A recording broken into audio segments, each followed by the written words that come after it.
Hello, everyone, and welcome to WTFFG, where we discuss the games of fantasy flight games. I'm Caleb. And I'm RJ. I'm Crimson. Today, we're going to have some big news for you with the revised core set being announced for Android Netrunner and its journey to rotation. RJ, why don't you tell us a little bit about Netrunner? Yeah, no, this is some really big news, and let me just I kind of want to start by talking about very briefly about this concept of rotation and then how it applies to Netrunner. With FFG's non-cooperative LCGs, so this is going to be Android Netrunner, Game of Thrones, L5R. Um, they designed this rotation mechanic to freshen up the card pool, and the idea is that after the eighth cycle of packs starts, the first two cycles will rotate out. And Android Netrunner was the game that was furthest along in this um, in its development, and it is now the first LCG game that is going to actually rotate. So that is very exciting. For our listeners who are not familiar with Android Netrunner, it is a asymmetrical living card game where one person plays, and this is strictly a one versus one game. One player plays a corporation, a conglomerate that has agendas that they are trying to advance, assets that they're trying to protect to help them out, and pieces of ice that they use to protect their various servers. And the runner is a futuristic, stereotypical cyber hacker where they're trying to develop their rig through loading in different programs, through developing it with different pieces of hardware, and developing it with different resources, different connections that they have, people that they know, certain virtual cyber noir-esque things. And the in a nutshell, the corporation has the victory conditions. They have the agendas in their deck, and they are trying to score those agendas and get to 7 agenda points first. Now, the runner is trying to break into their different servers, and they are trying to steal them. So the runner can, say, make a run at the corporation's deck, which is research and development, R&D. And if they get in, they get to look at the top card of R&D. And if it's an agenda, they get to take it. And the runner now has the amount of victory points that that agenda is worth. And the corporation is naturally trying to install those agendas, advance them, and then they score them through their own scoring mechanic. So in a nutshell, that's how the game functions. There are 4 different corporation factions, and they each function very differently and have a very slightly different play style. And there are 3 different runner identities or factions, and they each have different identities within those factions, and they each do very different things. So that is kind of a broad overview of what Netrunner is. Um, I'm not going to go too specific into a lot of the flavor behind each of the factions because we would be here for way longer than what we're trying to do here. But like I said earlier, this concept of rotation is hitting the Netrunner game first. And Caleb also mentioned a revised core set. Now, typically with FFGs, what they have more or less promised us for rotation, we would keep a core set and the data and the deluxe boxes, and the data packs themselves would cycle out. Well, we have kind of broken protocol with that, with the announcing of this revised core set. And what this revised core set is, they're taking select cards from the existing core set and some of those cards are leaving us. We're not going to get to keep them. But we are also getting to keep some select cards from the first 2 cycles that are rotating out. So with this revised core set, everybody has, if you've already bought into the game, everybody has all of the materials that they need to survive in with a revised core set. So that is very exciting and very different. And what they're doing is they're re-releasing this revised core set at sometime in after Worlds, and there's some neat things in there. There's some alternate arts and some different things to incentivize those to purchase that, which is pretty cool. So this is a very different. This is, like I said, this is kind of a break from protocol, and I know that we've sort of had some talkings about what this means for games in general, with kind of this with this changing core set. Does anybody else sort of have any thoughts before I dive right into them? As a person who doesn't play Android and somebody who was thinking about getting into the game, I do really appreciate this revised core set. I just don't think they did enough. I don't think there's enough change to change up the meta as much as I probably would like to see as a new player. You know, if I'm coming in at this point and I want to learn the game, I kind of want the rest of the players to kind of be thrown off too and be like, well, we're relearning the game too, because it's a completely different meta. I mean, would I have preferred a second edition? Yes, I would have, honestly. But that's not what we got, and I'm not going to harp on the fact that we didn't get a second edition. But as it is now competitively easier for me to get into the game with the rotation happening. I just think it wasn't quite enough. I think we almost could have used a little bit more mix-up in the cards. Yeah, and that was kind of my question, is they're only taking cards from the original core set and the first 2 cycles or first 2 chapter packs? Which one was it, RJ? It is the first 2 cycles, so out of the first 12 packs. Okay, and those are the only ones that are rotating out, is the core set and the first 2 cycles. So I yes, get that. That is correct. I really get that, but it feels like it doesn't really shake anything up. Kind of like what Crimson was saying, that there's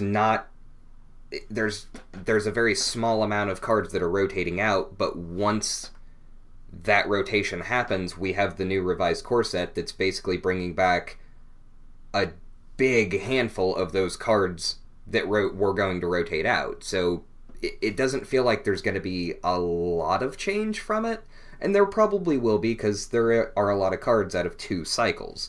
That is 12 chapter packs, but I don't know.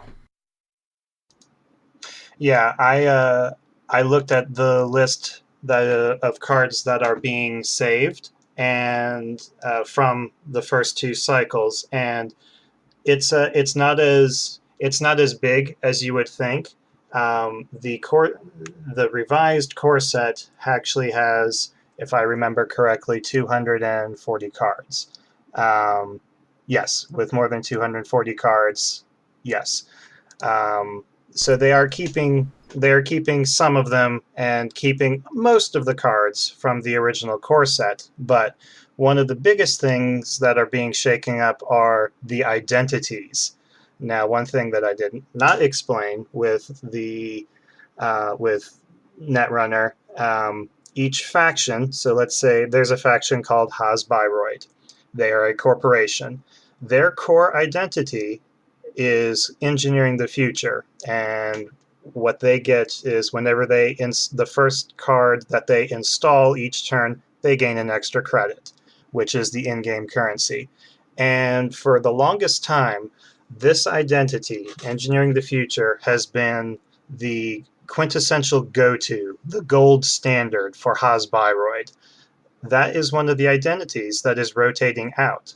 So now there's been this long-standing argument of, well, this deck, this Hasbiroid deck that I'm building would just be better with engineering the future.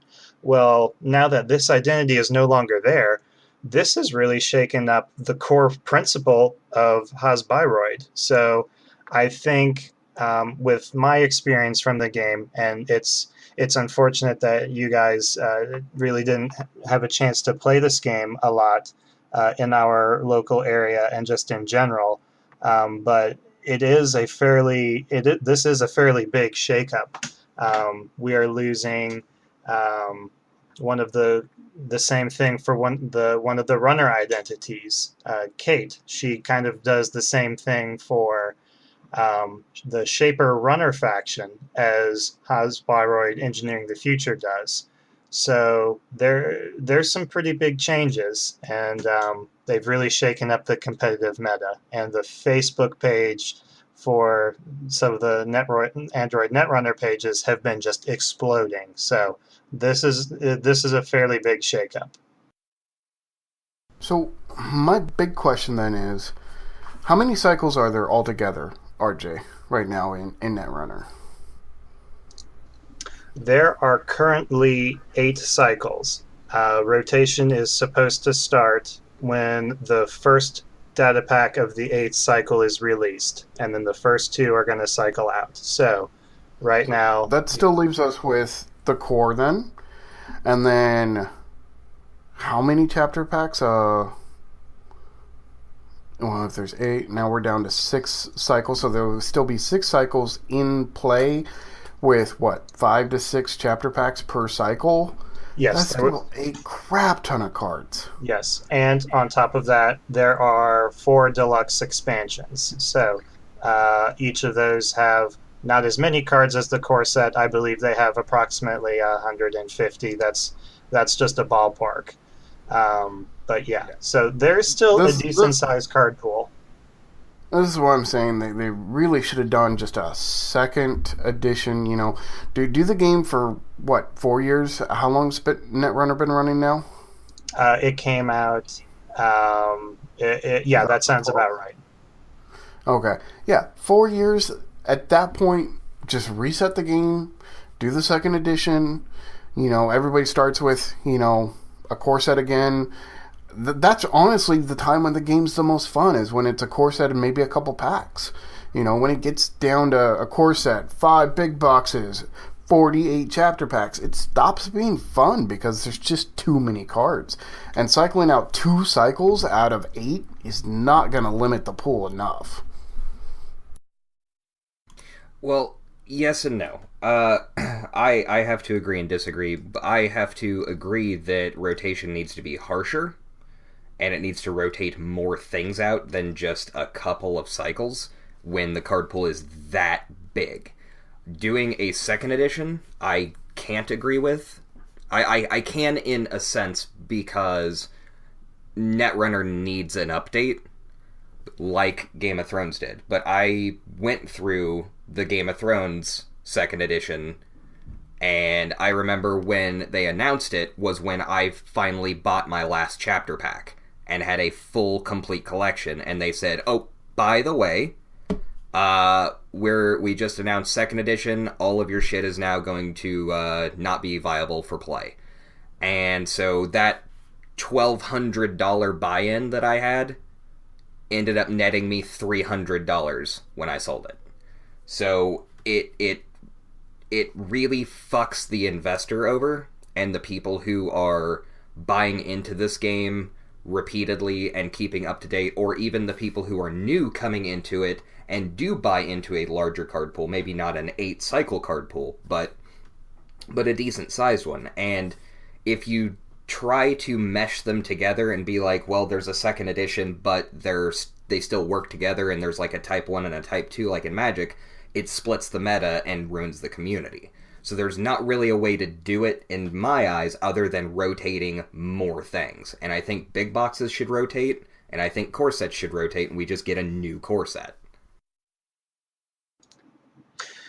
Uh, yeah, I think I want to kind of preface some of my experiences. Like, I really enjoy. I started playing Android Netrunner maybe halfway through the very first cycle, so I've been in on it almost since the ground floor. And the game has evolved like a living card game should, which is great.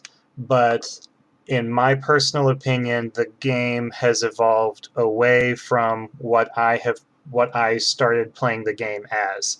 There's a lot more negative play experiences with especially some of these Jinteki or NBM asset spam decks, which the game used to be about you build several layers of ice to defend yourself. This creates a window where the runner cannot accumulate enough resources to effectively break into your scoring remote consistently to keep the agendas out of there when the corporation is trying to score them.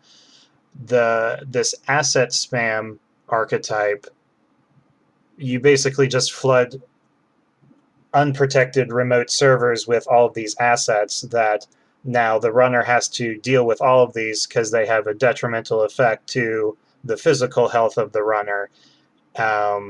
And the runner doesn't have enough actions to get in there, trash them, and then continue to advance their game state. They really just stall out, and then the corporation just kind of snowballs from there.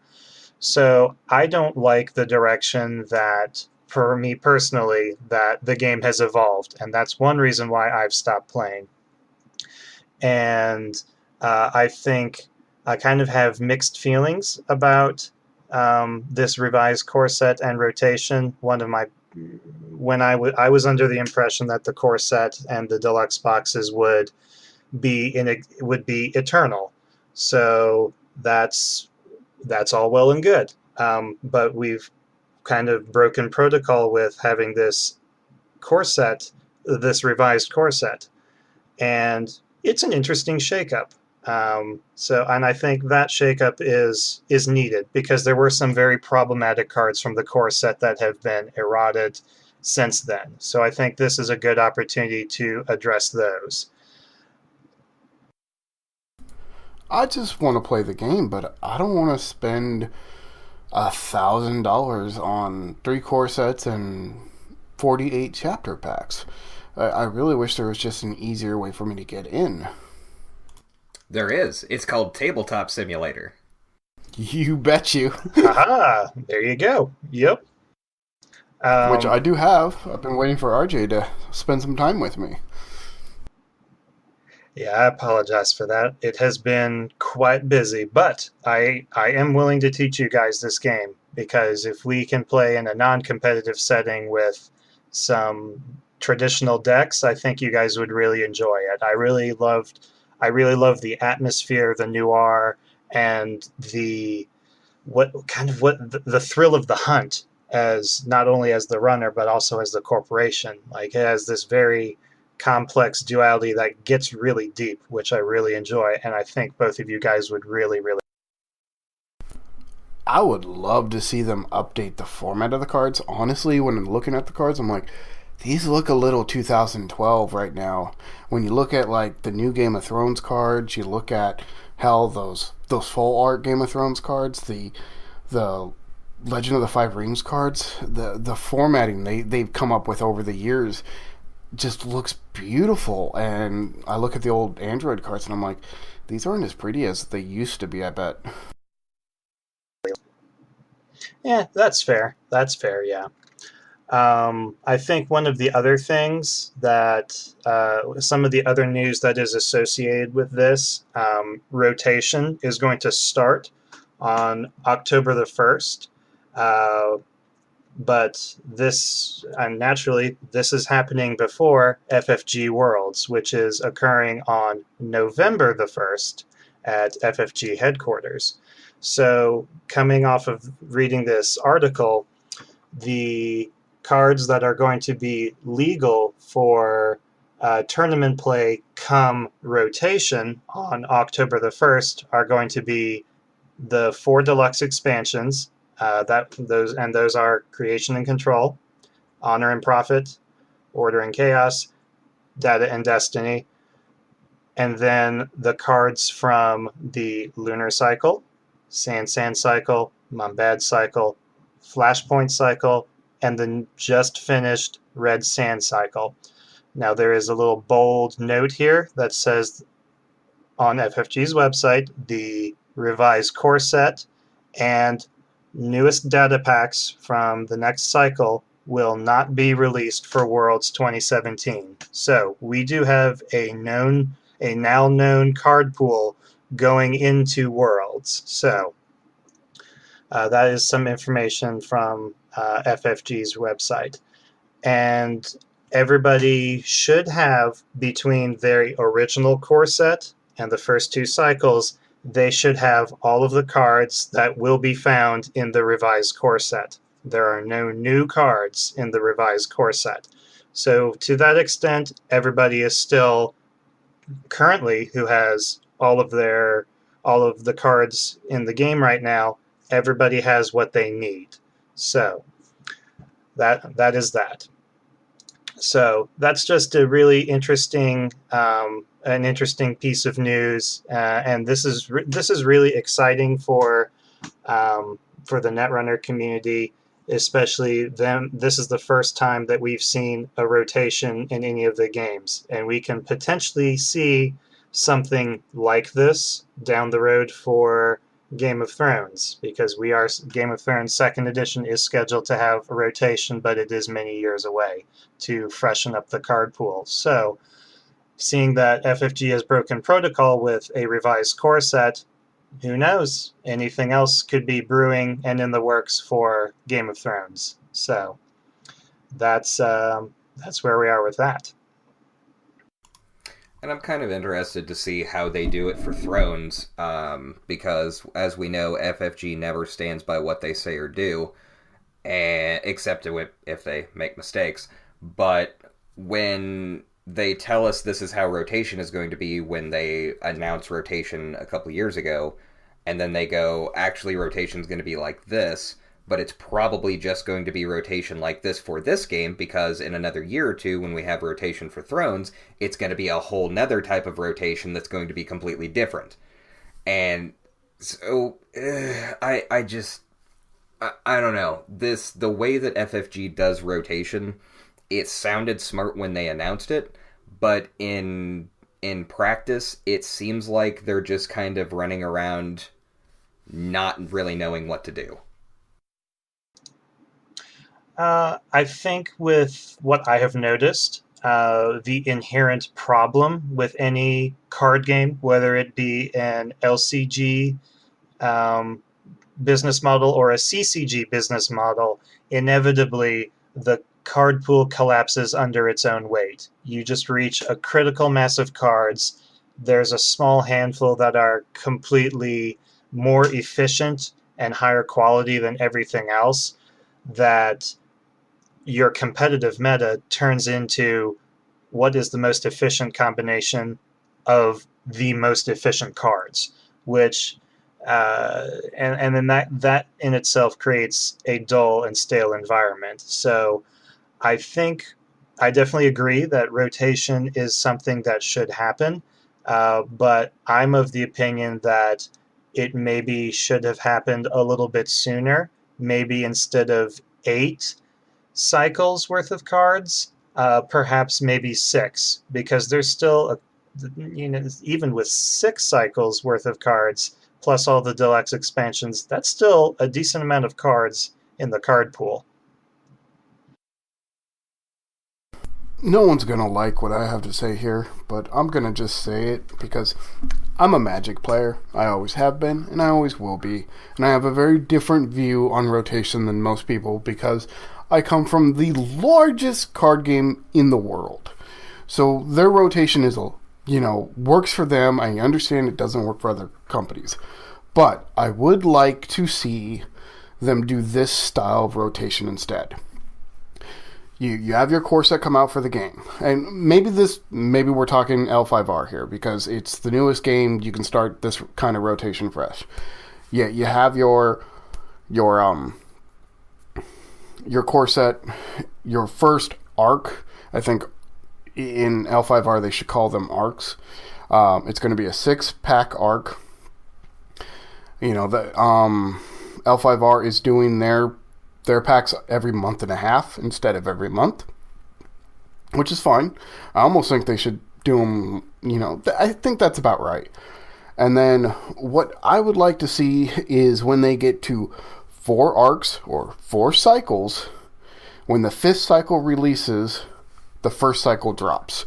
So that way there's only at most 4 cycles in play at one time, plus your core set. I also think that their big boxes should be a little less. I think that's, one a year. I wouldn't want more than one a year. Thrones is a little different. You can't really do that with Thrones because their big boxes are based off of the houses, where, you know, in the future, like for L5R, I would like them, instead of doing clan big boxes, I would like them just to do expansions. You know, every faction, every house, every clan gets the same amount of cards. It's just a big amount. So instead of 2 cards, like in the chapter packs, it's maybe 7 cards for every one. And then I just think a yearly, one comes in, one drops off. One comes in, one drops off. Doesn't start till the game's 4 years old, so it's got a big enough group base around. I think dropping 2 cycles is too much, but it's too little when there's 8 cycles out. If there's 4 cycles, you can always keep 4 cycles in play and rotating in a more fluid manner. But I know it's not going to be a popular opinion, especially with both of you or some of the other players, but it's just how I feel it should be done. I actually agree with you on a few of those points. Surprisingly enough, I think that for Thrones, what I would prefer them to do is, since it is such a large card pool right now, once the 8th cycle hits, I think that they should go the first 4 cycles rotate out. We have core, big boxes, and these 4 cycles currently, and then we start a new rotation from there, which is once maybe another cycle hits, once a cycle finishes, once the 5th cycle would finish, the last cycle drops off. So that there is only 4 cycles plus whatever else, the core set, the big boxes, however we wanted to do that. But I feel like having that more condensed, but still a larger span, like 4 cycles, that is a shitload of cards. And I don't feel like people would be as constrained, but you could do revised big boxes, you could do revised core sets for those sorts of things and go, listen, like Nymeria is essential to the identity of Martell, but she came out of a chapter pack, not out of the core set. So when we do a revised core set, after rotation, we would have a brand new core set and 4 cycles that are legal. And that's it. Maybe the big boxes. Maybe we do revised big boxes, where we do something very similar. I don't know, but that's the kind of card pool that I would like to see, and it's a little bit easier for newer players to buy into it. But it also fixes both problems. Yeah, I agree. I think you guys bring up some very good points. I agree with many of them, and this is the first time that rotation has actually happened. So we may or may not get it right the first time. It's still a learning experience, and as we've seen, FFG can certainly break protocol and try something different. So I think all that remains to be seen is, we just experiment with it more, and I think it's a good time to keep tabs on the Netrunner community, just in general, to see how people's general reaction to rotation is. I know that I've heard from several podcasters that I used to listen to for Netrunner. They're excited about it, and they're happy for the folks that have stuck with it. And in my opinion, kudos to you guys. But just my personal opinion, I didn't like where the game was going. Um, so yeah. But and hopefully we'll share this to the Netrunner Facebook group and maybe hopefully inspire some discussion and see what people's opinions are experiencing this rotation happening firsthand. What are some constructive criticism, and go from there, because this is a learning experience for everybody. So regardless, I'm really excited that this is happening to Netrunner first, and kind of just to see how it pans out. How it pans out in the meantime. So, but Caleb, you did mention some Game of Thrones. We were going to kind of shift gears here a little bit and kind of talk about an event that we had yesterday at our local card shop. And Caleb, I think you're pretty well versed in this variant, because this is my first time playing it. So why don't you go ahead and give us a brief rundown of what we did? Well, this was actually my first time playing it as well, but I guess it was a variant made in heaven for me. It was the Littlefinger Melee variant. Now, Melee is a primarily 4-player free-for-all for the Game of Thrones card game. It can be dropped down to a 3-player or up to a 5-player as needed. But how this variant works is that everybody starts with 10 tokens, and you can basically bribe people at the table to get them to do things like, hey, I'll give you gold if you don't defend this challenge, or hey, I tell you what, I'll kneel down that person's big character if you give me 2 gold, or give me 2 tokens. And so that's kind of how this event worked, was that it was very Littlefinger. Like, it was very much a bribe your way to success. Now, the nice thing that made it worthwhile for those tokens was that the cut to the final table was the top 2 people who had the highest points at the end of round 3, and the 2 players that had the most tokens at the end of round 3. So that the players who may have been not getting as good of records at the tables through the matches, they could at least make deals, make bribes, and get a lot of gold to climb the ladder that is Chaos to get into that top table. And that is actually how I got to the final table. I see what you did there. Well played, good sir. Well played. Thank you. Yeah. I think this variant plays really well to the spirit of Melee, because Melee really is a social format where table talk is encouraged, and you're trying to figure out the most logical step to advance your board state while not looking too threatening, but also not leaving yourself very wide open, which definitely can be hard with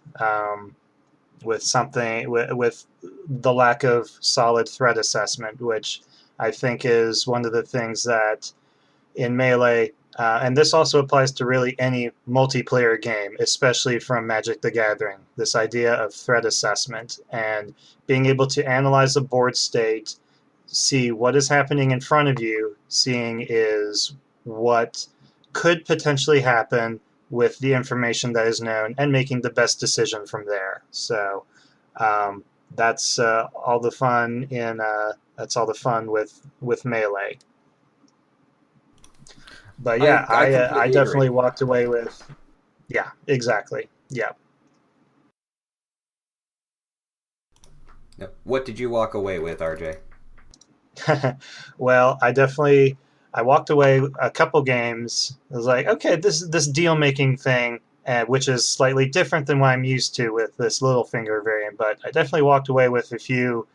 I made a couple good deals there and got a few good coins out of it, and I ended the round of Swiss with, I think, maybe 15 or 16 coins or something, and I thought I was doing pretty good for myself. Now, I'm just gonna jump in here for a brief moment. Gonna put up the big old warnings first. I hate multiplayer formats.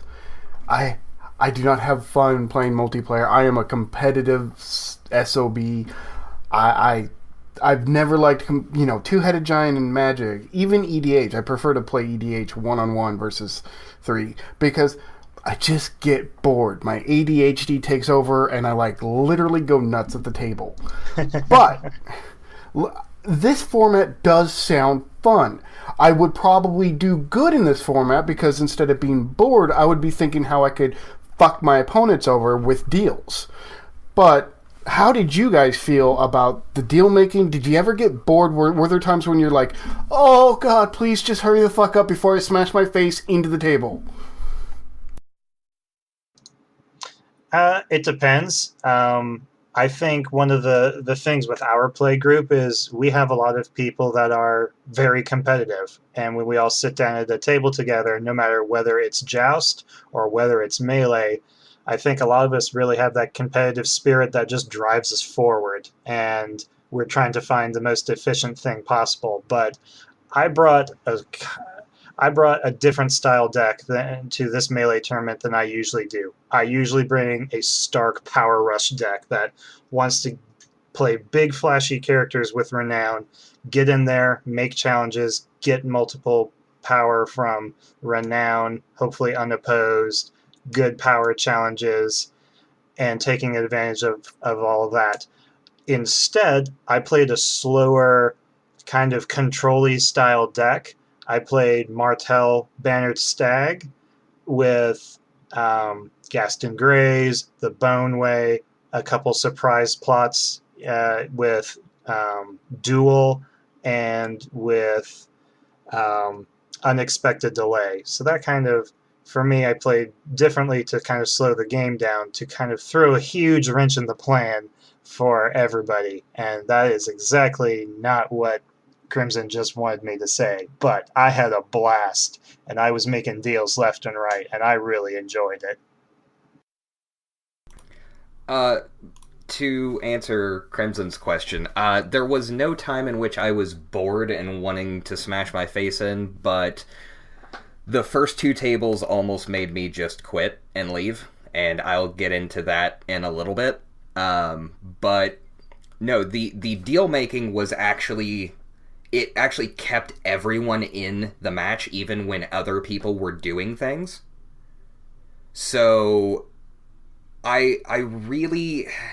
It was tough, because there was a time in which I was kind of on my back foot, but I was still making deals, so I wasn't able to make a lot of challenges. I was trying to defend myself a lot, but I was sitting there going, hey, I can do this to this player and open them up if you give me some tokens.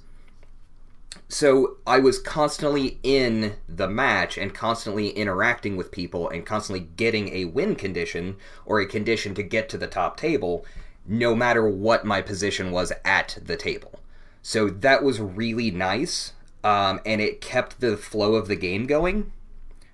So that I felt like this variant really helped to keep everyone in a match, no matter what their position was, but also just to keep the interaction and the flow going with the social interactions, with the deal making, and those deals were not binding. If you say, hey, I'll do this for you for 3 tokens, and then you can immediately go back on your word. Now, the funny thing is that no one did that. So everybody was a very honest Littlefinger. But it was a nice change. And it definitely, the game still took a while, but it didn't feel like you were just sitting there waiting for 3 people to marshal and you're just going, oh, Jesus Christ, hurry the fuck up. Yeah. Yeah, as a smoker, or even a vapor, I would literally lose my shit. I couldn't do it. It's one of the reasons why I don't like Melee, and it's not the format itself. It's just the amount of time a full game takes. With Joust, it's pretty quick. You're in, out, but you're playing 4 people, 5 people, it is going to take more time. So, like, the ability, like, yeah, you can say, hey, I need to go run to the bathroom, and everybody's okay. But you say, hey, I need to go smoke, and they all tell you to go sit the fuck down and finish the game. And, I can't do it. Oh, God. It just, my ADHD already is making me shake. I hear you. And at the 5-player table, that got a little grating, and that's why 4-player tables are the best, because it keeps it in the right mode. But with 5-player tables, you can sit there and read a book by the time it's your turn to do anything. Now, with the little finger variant, it helps because, when player 1, if you're the last player to act, and player 1 down at the end of the table is doing stuff, you can still be making deals with people. And it encourages you to pay attention to the board state and really see what's going on. That being said, the 5-player table still took forever, and it wasn't nearly as fun.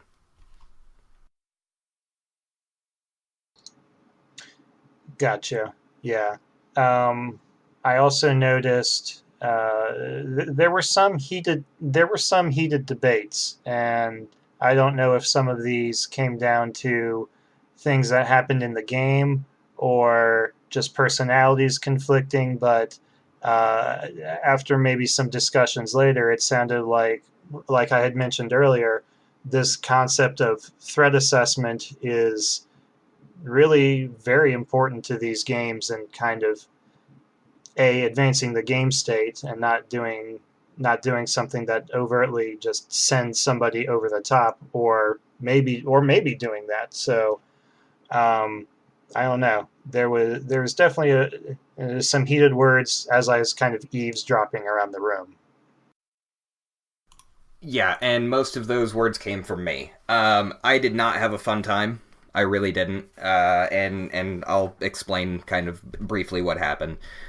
We, as a Melee group and just as a community, we have been helping each other to learn threat assessment. We've been, the newer players we're teaching how to do, power plays, and just kind of helping them become better players. And we have gotten to the point where, for Melee specifically, people understood threat assessment. People understood the board state and who to look out for in the sense of characters. If you see, Tywin, Jaime, Cersei, the Mountain on one person's side, you don't go and beat the shit out of the guy next to you that just has Jon Snow. Because, one, if you smash that person, it leaves them open to be the punching bag, and it turns it into a 3-way race to just beat the hell out of that person. And we had gone over that and over that and over that, and as a community and as a play group, we had risen above that. People understood, and the Melee games were going great. In a tournament setting, and this is now the second time we have seen that, it all went out the window. Threat assessment was gone. Any sort of logic dictating plays was gone. Yeah, no, I definitely feel that too. And I definitely did make a mistake like that in my first game, where my decision inadvertently left one person wide open, but it was the very last turn, and it wasn't as backbreaking as it could have been if it was several turns earlier. So that's that.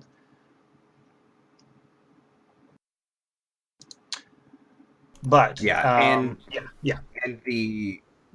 the problem that we ended up having yesterday, very briefly, was that at my first table, I ended up setting up a fairly small board while everyone else had set up a very large board, and then someone decided to pick on me instead of helping the board state and actually putting themselves in a better position by thinning down the rest of the boards.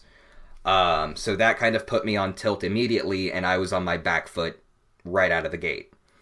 I was able to rebuild a little bit, but it left a sour taste in my mouth, being that we were at a table with people who understood threat assessment, and it just turned into what felt like one person singling me out for no apparent reason. In Game 2, I was at the same or at the table with the same person and another person, but that other person ended up being the bully of the table that game. And the problem being is that he actually singled me out turn 1, put me completely on the back foot, and I could not marshal cards for the remainder of the game. So I ended up exploiting the mechanics of the Littlefinger event and basically made deals with the person across from me instead of either of the other two, specifically one of them. And I was basically just getting a whole bunch of Littlefinger tokens from them while messing with the other two people. And eventually I said, give me 4 tokens and I'll let you win. And it felt dirty and it felt really shitty, but it was actually to the point. The amount of singling out that felt reminiscent of bullying was to the point where I did not actually want to play the game anymore. No, fuck that, dude. First off, that's how this is supposed to be played. Dude, if you're gonna bully somebody and then they're gonna come back and be like, dude, I'm gonna make this guy win then, fuck you. No, dude, you had every right to do what you did, and you should have did it because they were being asshats. I'm sorry. We're not using names, so I don't even know who we're talking about. But, dude, if you're gonna bully somebody, be prepared to have it come back at you. Period. And I agree, and that's why I did it. I did it because I was saying, you know what, I'm not gonna get fucked over this game, and then watch one of you guys win. Like, I got fucked over the first game by one of them, and then I got royally fucked over the second game. And I'm like, no, I'm helping this guy win. And because of that guy that I helped won 2 tables, and he was brand new, and it felt so fucking good. But the problem that ended up happening was I explained to the person who was singling me out at table 2. I explained why this was a bad idea and what it would do, and the response was, well, they'll be going after you and not me, so I don't care. So the logic went out the window, the threat assessment went out the window, and I said some heated things, including when he had actually tried to tell me something else. I just looked at him and told him to go fuck himself. And then I ended up flipping Valor turn 2 to wipe the entire board, and when I flipped it, I told them to all go fuck themselves. I mean, I was literally ready to walk. I was ready to literally drop from the tournament and not play the game anymore. And because... God, I wish I had been there. Because, man, I love it when that sort of thing happens. I love the drama in card games like that. And I love to see a bully get his ass handed to him. Yeah, and it felt good, but the problem was that it ended up that it created a bigger rift, because then the person who was singling me out was then mad at me for being mad at them for singling me out, and it ended up that person dropped from the tournament, and I felt bad about it because I didn't want somebody to quit playing, and I don't want drama in our playgroup because it creates a rift, and then it starts splitting the playgroup, and then it creates a toxic environment, and then nobody has any fun. But that's exactly what this felt like. It felt like a toxic environment, and I wanted out of it. That's especially unfortunate, especially considering that we've already had 2 extremely successful demo days and another very successful Joust tournament that has really bolstered our numbers. So that unfortunately is kind of not what I wanted to hear, and I just kind of hope that maybe taking that lesson of threat assessment and really just kind of taking a step back and analyzing the board a little bit more, and I just hope that doesn't create a long-standing problem. I agree. And my only thing that I can say is that after this sort of thing happening specifically twice in Melee tournaments with me specifically, I am done playing Melee. Melee was my favorite format for this game. It was the only fun I had when I was playtesting 2nd edition, and it was most of the fun that I've had since I had started playing. But after yesterday, I will not be playing Melee anymore. Whether it's just pickup games or in tournaments, I'm done. I don't know how long that is going to be. but for the foreseeable future, I'm not going to sit down at a multiplayer table again. Yeah, I mean, look, we all have our different playstyles. I'm a blue player in Magic. My whole goal when I play Magic is to make my opponent never come back. And I know it's a shitty way to play a card game, but it's what gives me the most enjoyment. And if I'm paying for the money for the card game, I'm going to do what makes me feel the best.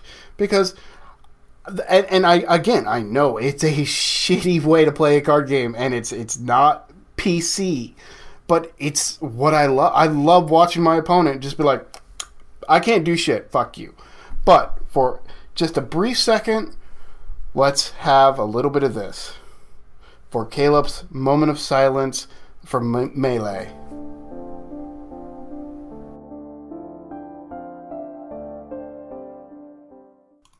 Now, to point one thing out, though, I did actually win the tournament yesterday. So there's I was that. just about to say that. I'm just like, now the caveat to all of this is you had the most Littlefinger tokens, and you earned yourself at a place at the final table, and it just went. And I from won. there. Yeah, and Very I won flashily. technically both. I won with both caveats because going out of Swiss, I had 41 tokens. The next highest was 20. And that was actually the person that was in the first game with me. And I had actually pulled that person aside and talked with him about what happened. And we tried to get on better footing. And I feel like in that last match, we had a better attitude going into the game from both sides and both perspectives. And we had better interaction with each other. So that really did help. And it kind of mended that. But we both ended up getting to the final table because of the Littlefinger tokens, and since I won that last round, he ended up getting second pick, so he actually got the Littlefinger prize, which is what he wanted. So the final result of the tournament, the final game, was that everybody kind of got what they wanted. But the actual experience of the tournament was no fun for me until the last two games. The second to last game was a blast. We were all joking and having a great time. And then the fourth game, while competitive, was fun, and we were still having a good time. But it still solidified my position of not wanting to play Melee anymore because of the first two games and how toxic it felt. But that's all from me. That I just wanted to explain that side, and that as a community, I think we can grow from this. Yeah, I agree. And I think this is definitely a lesson to be learned in not only threat assessment, but, just being cordial to other people. And, in the end, we're all here to have fun. And like you said, Crimson, all of our play styles are very different, and everybody gets something different out of it. So we're just kind of leave this as a learning experience, and we're gonna move on from there. But I do hope that at some point, Caleb, you do come back to play Melee with us. But regardless, I'm in your corner then. So on that note, I think we're going to kind of take things out on a little lighter side, and we're kind of getting up there in time. But we did want to talk about some other exciting news with one of the cooperative LCGs from FFG, and that is Arkham Horror. And we the newest deluxe expansion, the Path to Carcosa, has finally been released, and we've got some of the cards in our hands, and we just kind of wanted to have a very short discussion about what we can expect from this new deluxe expansion, and a couple of the characters the investigators that we are really interested in. So to get us going on that, I have only played maybe a couple games of Arkham Horror, so I'm not entirely familiar with how the deluxe expansions work. So Caleb, you're the one who's the most experienced with this. Do you want to give us a very brief rundown of how that exactly works? Yeah, no problem. Basically, how the campaigns work in Arkham Horror is that each campaign has a start, and then as the Mythos packs get released, they add new scenarios to that campaign. Now, each campaign starts with the core set, of course, was the first one, and that had the first, I believe, 3 scenarios in it, and then each, and it kind of had their own, since it was the core set. Now, the big box, the first expansion, came out right after the core set, and that started the first big campaign. Now, how that worked was the base cards and the first couple of scenarios were in the first expansion, and then the Mythos packs that came after that were each scenarios for that campaign. So you have the big box that has a few of them, and then all the Mythos packs come out with another one in order. And so it's really kind of important to look at those big boxes, because if you are wanting to play the campaign style, those have the cards that matter for those scenarios, because when a scenario deck is being built, it will say you need these cards from this scenario or this segment of a scenario, and this one and this one and this one. Well, a lot of the times those will come out of that expansion or out of the core set. So just to keep that in mind for all the listeners is that if you are wanting to get into the game, definitely start from the beginning and then go in order so that you have all the content in the correct order. And that way you're not like missing scenario cards and you can't play your new scenario that you just got. Now, my question on that is, so say we want to do this new big box. We got the new big box and we want to do this campaign. Now, we would start with fresh characters for that first big box, and then we would do, and there should be how many are in the big box? How many scenarios are in the big box? 2? I believe it's 2 or 3. I think the core set had 3, and I think the big boxes have 2. And so yes, we would do the 2. Yes. Okay, so we would do the 2 with our fresh characters. We do the first one, which is generally going to be a little easier. You give your character some XP, pretty much. And then you go to that second one, which is probably going to kill you, maybe. And then then in a month, a new pack will come out, and that'll, or in a month or 2, you'll get the new scenario pack, and that'll have a couple more. And then you would progress with those characters. So you would kind of keep... I wonder if there's sheets where you would write down what's in your deck, because if you're playing multiple campaigns, you're going to be changing up, there's going to be different things. Sort of. And the to put a side note on there, that when you buy a Mythos pack, it comes with cards for the scenario and player cards. So there's no just scenario packs, except for the ones that usually come out from Worlds and Gen Con and stuff like that. They are standalone scenarios. You just buy them. They are one-shots. They do not use cards from any other part of the game. It is just a buy and play scenario deck that is completely standalone. They may have references. There was a Carnival one that came out, right? Yes. A clown one that came out for Correct. Dunkirk or whatever that one was? Yes. And so those will have references to the campaign that it is released next to, but it's almost like a side job. You have this big campaign that's 8 or 9 scenarios-ish, give or take, and then you have the Carnival one, which is we're working on this campaign, this plot is progressing, but this shit came up. Well, now we gotta go and investigate this goddamn carnival. Yay, clowns. So that's kind of something to also keep in mind, is that if you buy a couple of core sets, which you only need 2 for this game, which is very nice, but let's say you buy a couple of core sets and you're I just want another scenario, see how the rest of this game kind of plays. You can go buy the Carnival one, or the Call of, I can't even remember what it's called, but the Werewolf one. So that one's kind of nice. But how the scenarios would work is you buy the big box, it comes with the first couple of full scenarios. Then you get a chapter pack, and it's going to come with new cards for a new scenario that will also need cards from that big box. So it'll be the base cards for that scenario, and then the monster cards and treachery cards will come from the big box or the core set, whichever one came first. Oh, I get it. Okay, so they just build off of each other, and that's why you have to start at the beginning. Yes, and luckily with this game, starting at the beginning is not only encouraged, but it's good. Like, it's not one of those games where you go, no, I have to get this newest thing because it comes with these broken-ass cards. The game is very well balanced, and it's really about the decisions you make rather than the cards that you have. So you don't feel so bad about it. But a player doesn't have to be like, well, we want to start a new campaign, but we got to start with the core scenarios first. And even though we've done those 12 times each and we know them by heart, we could just jump into the first big box campaign that we haven't done.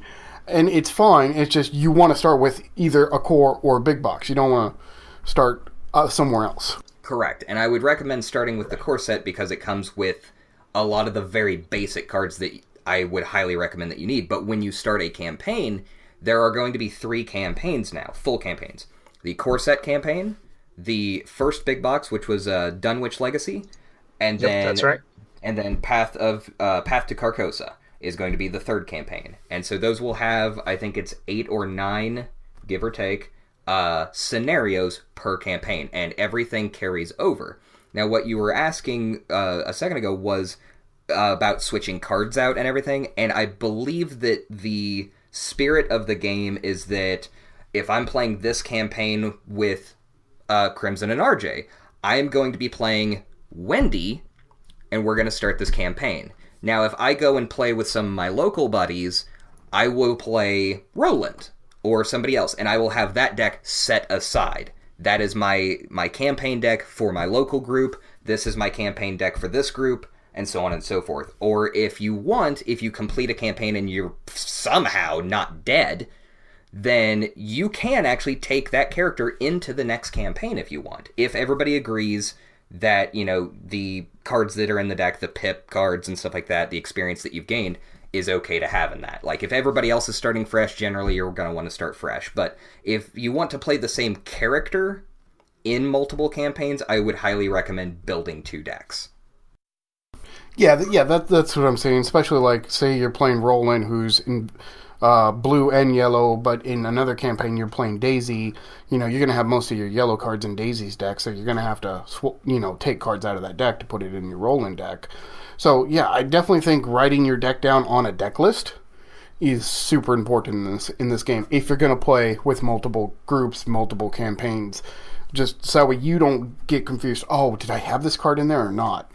I completely agree, and I believe you can actually download all of the campaign guides and like all the PDFs for the game, the campaign guides, rules guides, all that stuff on FFG's website under the Arkham Horror card game support section. It'll have all the FAQs and all the resources, but it will also have campaign guides that will allow you to take notes and do that sort of stuff. So that'll help a lot. Tabletop. That too. Now, we are going to go ahead and move on to basically just a brief preview of the characters from this that we are very interested in seeing and playing. And that's really going to be it for us. So, Crimson, who are you looking forward to playing out of this box? Well, normally I would be interested in the blue player, but I really like Roland. I do like this new soldier blue player, and I will make a deck of him, definitely. But I was really intrigued by William Yorick, the Gravedigger.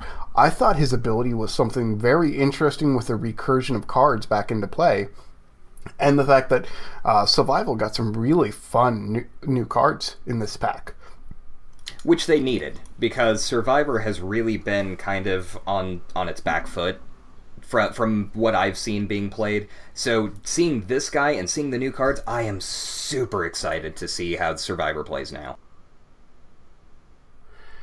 Yeah, exactly. And so, like, William, his specialty kind of is, after you defeat an enemy, you may play an asset from your discard pile, but you still have to pay the cost, which is fine.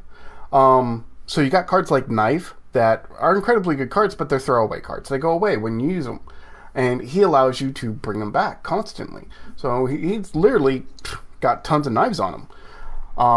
That's really cool. Yeah. And his Elder Sign effect just wrecks. Now, it's very important to to check on this Elder Sign effect. It says +2. If the test is successful, return 1 card from your discard pile. So it could be any card. It doesn't have to be an asset. You could get your bonkers. Your resources card back. Yeah. I mean, I think he is incredibly strong with that. And the 2 assets that he got that were really good, both in this new pack, they both go away when they have throwaway mechanics. So Lantern has the mechanic, as long as you're using, you can use it to investigate at -1 shroud. Pretty decent. It's like the flashlight, but it doesn't have counters. And his investigation is kind of low at 2, so you really do need this card. But the Lantern also has a discard effect. Deal 1 damage to an enemy at your location. This does not provoke attacks of opportunity. So I love this. You could literally throw this Lantern at them. Say you hit them for 2 damage. They got 1 life left. You throw the Lantern. They die. You trigger his ability to put the Lantern back in your hand. And then the Gravedigger Shovel is his other card that came out with him. It is a tool weapon melee. It has fight. You fight at +2 attack. Pretty decent. Nothing too special. But you may also discard this card, the Gravedigger Shovel, to discover a clue at your location. Since he has very little investigation with a 2, this is a great way to get those clues that you need. So you could discard this, then fight an enemy with a knife or a machete. I think a lot of times I run a machete just to have a card that I don't have to recur. Kill the thing and get your shovel right back. Or you could use the shovel, fight the guy, and get your knife back, and then discard the shovel and then play the knife. He's so good with that kind of stuff. And they got 1 more recursion card. It's a skill card. It gives you speed, power, and investigation on your icons for a skill test. And if the skill is successful, you can choose a red card not named resourceful in your discard pile and add it back into your hand. Again, doesn't have to be an asset. So this allows you to get back your lucky and look what I found and stuff like that. It's so fun. There's this style. He seems very, very cool. And I was just looking at one of his specific cards, because every character gets their own unique, powerful 1 per deck card. And his is Bury Them Deep. It has no cost, and it says that it's for him only, fast so it doesn't take an action to use. Play after a non-elite enemy at your location is defeated. Add that enemy and this card to the victory display. And it counts for 1 victory point, which is 1 experience for the team. Now, the interesting thing that makes this card so good is that it literally removes a guy from the game. That enemy will not come back to attack you again. So if you kill a dude that's just like a big-ass ghoul and he's been terrorizing your team, a lot of the time ghouls will recur and come back from treachery cards. This one just says, no, I'm not fucking dealing with that guy ever again. So that is a really, really cool effect. Yeah, that's very flavorful theme-wise, mechanic-wise, and all of that. And having only just played the first scenario from the core set, that's a very powerful ability, especially with some of those elite ghouls. And that's only just from the core set. That's really cool. I'm excited to play in a game with this guy. Definitely. Now, the one that I am looking at is... It's honestly no surprise. I'm looking at the Shaman. I want to play the Librarian and the Seeker type roles because I am a Librarian in real life. But the spellcasters in this game are so interesting. And I know Crimson absolutely hates them because they are a very Suicide Black type playstyle from Magic where you do really powerful things at the cost of your own livelihood. But she is very interesting because her assets with uses, in parentheses, charges, enter play with 1 additional charge on them, which is just bonkers. It basically says all of your spells get an additional use. All of your flashlights get additional use. Your guns get additional use. That is so powerful. Her Elder Sign effect is +1, add a charge to an asset with uses, parentheses, charges you control. So if you can pull that Elder Sign a couple of times in a game, hopefully, you can keep racking up charges on your powerful spells. That's bonkers. And they also gave us, for the Mystic class, which one? Uncage the Soul is the one. It costs 0, it is an event, and it says play a spell or ritual card from your hand, reducing its cost by 3. We get Dark Ritual, motherfuckers. What? That's pretty solid. Like, just... And that card has 2 intellect. Am I reading? Am I seeing? Am I reading? Yeah. So if you have to pitch it, wisdom, I think.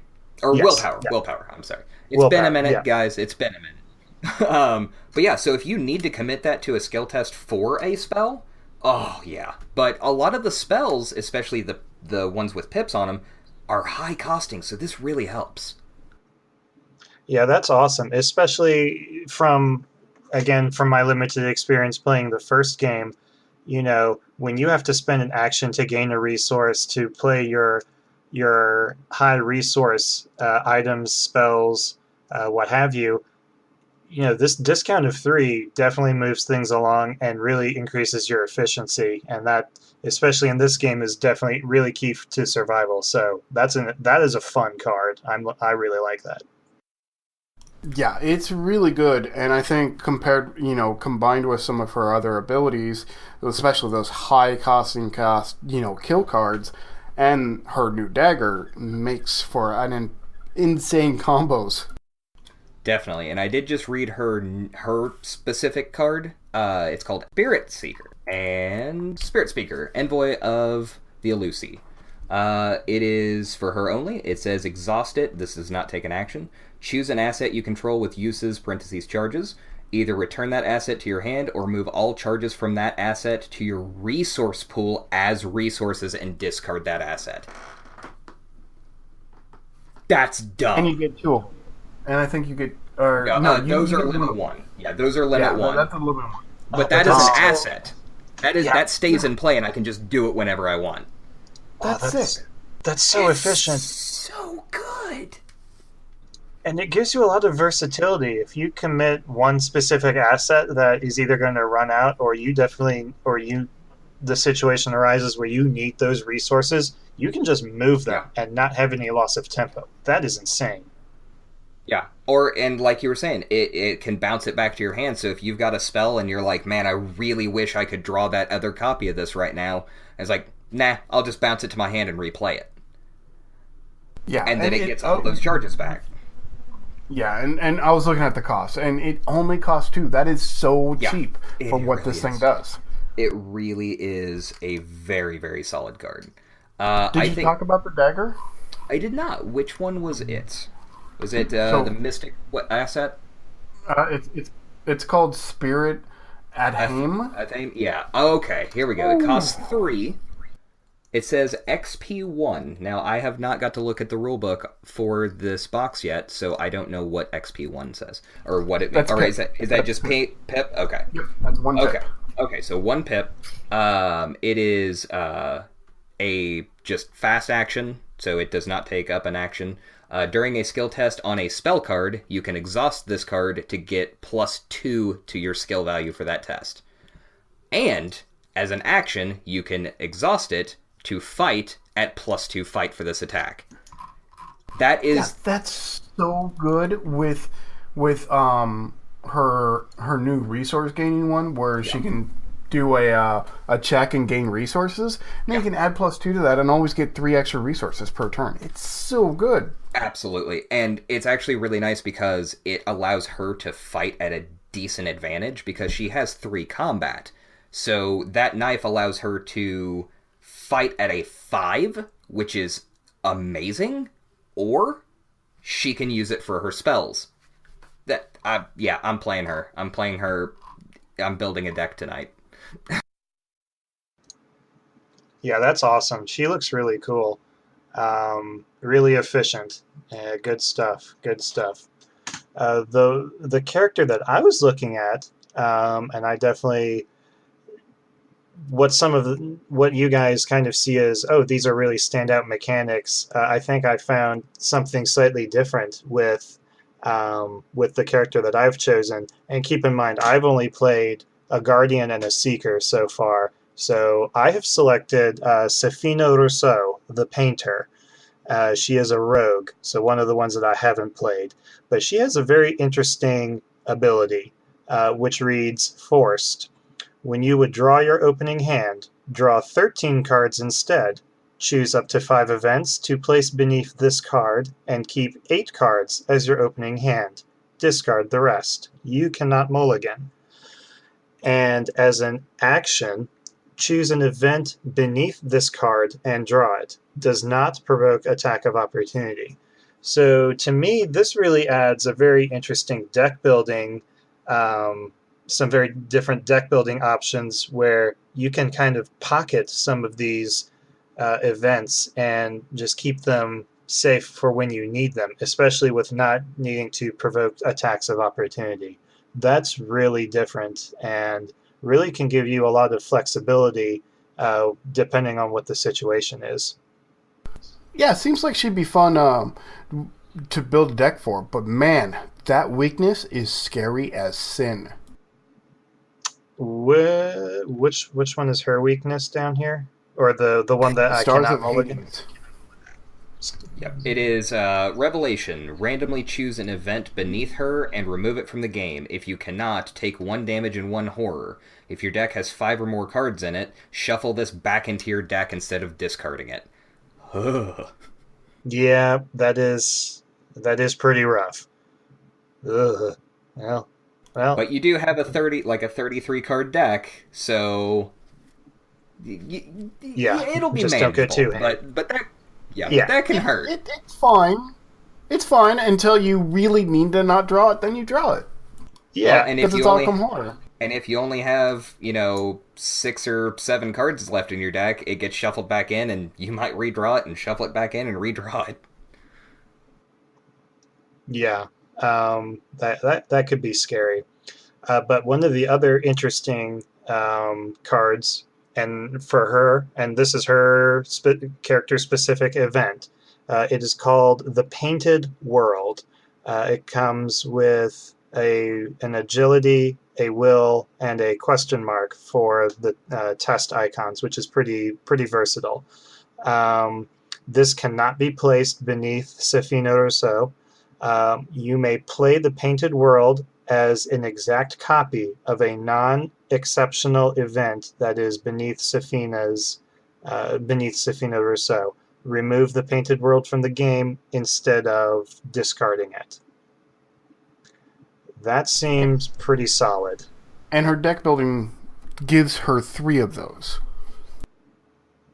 Oh wow, I did not realize that. That's really cool. Yeah, that is amazing. That card, oh god, being able to just copy something under there and being able to draw the cards that you have under her, she is extremely versatile. Yeah, and the cool thing is, with her deck building options, she can take Mystic cards, so she seems like a blast to play. Yeah, I'm really excited. I'm really excited for Safina, and really excited for this entire Path to Carcosa set. Do we have any closing thoughts on Arkham Horror? Nope, that's great. Everybody have a good day. We're going to go play some Arkham Horror. Yep, pretty much. I think that's what the consensus that we've come to here. All right. Well, in that case, I guess that's going to be it for us for this episode of WTFFG. Thank you, everybody, for listening, and we will have a new episode out in 2 weeks. We're doing this one bi-weekly, where we're also going to talk about our experiences with the new Arkham Horror content, as well as some more Legend of the Five Rings and hopefully some Game of Thrones. We will be having some videos, hopefully, of the Arkham Horror playthrough that we're going to be doing, as well as some more L5R stuff, and that's going to be on our YouTube. And as always, you can check us out at mediocregamers.com. We are now on iTunes at bit.ly/mgctunes, or by searching Mediocre Gamers on iTunes, and you'll see our logo. And you can also watch us play some games and spout some nonsense on YouTube at bit.ly/mgctube. And you can also search us on there as Mediocre Gamers, and you'll see our logo pop up, and that's the correct one. And you can check us out on Facebook and Twitter at 2MediocreGamers. Give us some feedback, like and subscribe, and until next time, I'm Caleb. I'm RJ. I'm Crimson. Now get out there and play some games.